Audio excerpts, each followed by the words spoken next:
Hukum puasa 1 Muharram. Dari Abu Hurairah radhiyallahu anhu, Nabi SAW bersabda, yang artinya, sebaik-baik puasa setelah Ramadan adalah puasa di bulan Allah, bulan Muharram. Hadis riwayat Muslim. Hadis ini merupakan dalil dianjurkannya memperbanyak puasa selama Muharram. An-Nawawi mengatakan, hadis ini menegaskan bahwa Muharram adalah bulan yang paling mulia untuk puasa. Syarah Sahih Muslim. Kemudian dari Abu Qatadah radhiyallahu anhu, Rasulullah SAW bersabda, yang artinya, puasa hari Asyura, saya berharap kepada Allah, puasa ini menghapuskan dosa setahun yang telah lewat. Hadis riwayat Muslim. Dan setelah Nabi SAW mendapatkan informasi bahwa puasa Asyura adalah kebiasaan puasa Yahudi yang paling agung, beliau bertekad tahun depan akan puasa tanggal 9 Muharram, agar puasa beliau berbeda dengan kebiasaan puasa Yahudi. Hadis riwayat Muslim. Berdasarkan keterangan di atas, kita sepakat bahwa dalam puasa Muharram, Nabi SAW tidak menentukan hari khusus yang paling istimewa untuk puasa selain tanggal 9 dan 10 Muharram. Beliau hanya menganjurkan memperbanyak puasa selama Muharram.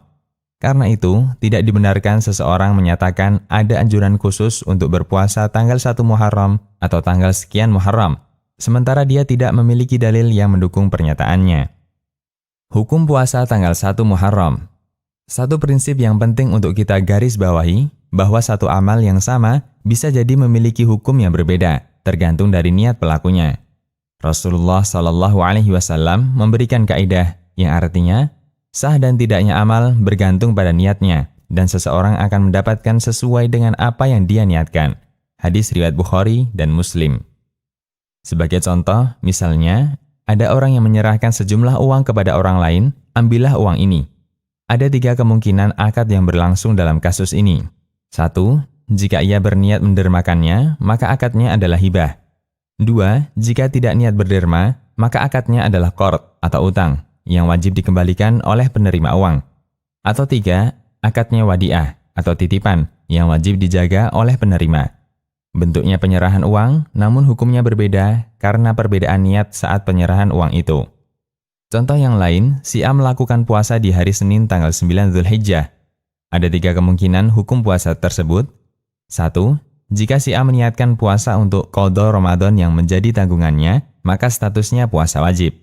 2. Jika si A meniatkan puasa sunnah hari Senin. Atau 3. Si A berniat puasa Arafah. Puasa yang dikerjakan sama, namun status dan nilai puasa itu berbeda tergantung niat orang yang melaksanakannya. Orang yang melakukan puasa tanggal 1 Muharram ada 2 kemungkinan niat yang dia miliki. Pertama, dia berpuasa tanggal 1 Muharram karena motivasi hadis yang menganjurkan memperbanyak puasa di bulan Muharram. Ini termasuk puasa yang bagus sesuai sunnah Nabi SAW sebagaimana penjelasan di atas. Kedua, dia berpuasa tanggal 1 Muharram karena tahun baru, atau mengawali tahun baru dengan puasa, atau karena keyakinan adanya fadilah khusus untuk puasa awal tahun, dan seterusnya. Dr. Muhammad Ali Farkus, salah satu ulama Aljazair, menegaskan, perlu diperhatikan bahwa selama bulan Muharram dianjurkan memperbanyak puasa. Tidak boleh mengkhususkan hari tertentu dengan puasa pada hari terakhir tutup tahun dalam rangka perpisahan dengan tahun Hijriah sebelumnya, atau puasa di hari pertama Muharram dalam rangka membuka tahun baru dengan puasa. Kemudian beliau menjelaskan hadis yang menganjurkan puasa tutup tahun dan pembukaan tahun baru.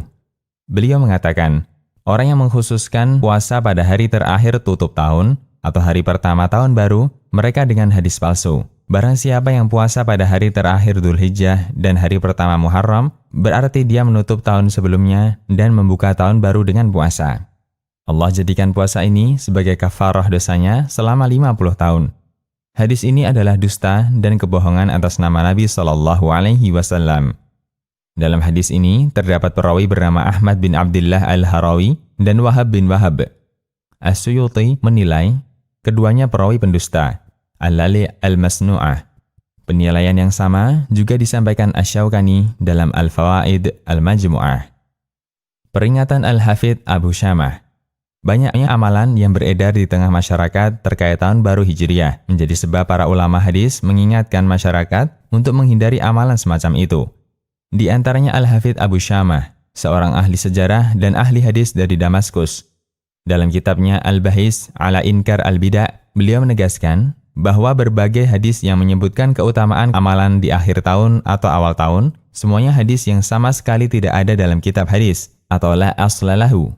Dan derajat ini lebih parah daripada hadis palsu. Beliau mengatakan, tidak ada riwayat apapun yang menyebutkan keutamaan malam pertama Muharram. Saya telah meneliti berbagai riwayat dalam kitab kumpulan hadis yang sahih maupun yang dhaif atau dalam kumpulan hadis-hadis palsu, namun aku tidak menjumpai seorang pun yang menyebutkan hadis itu. Saya khawatir, wal'iyadu billah, hadis ini berasal dari pemalsu yang membuat hadis palsu terkait tahun baru. Al-Bahis ala Inkar Al-Bida' wal Hawadith. Demikian, Allahu a'lam.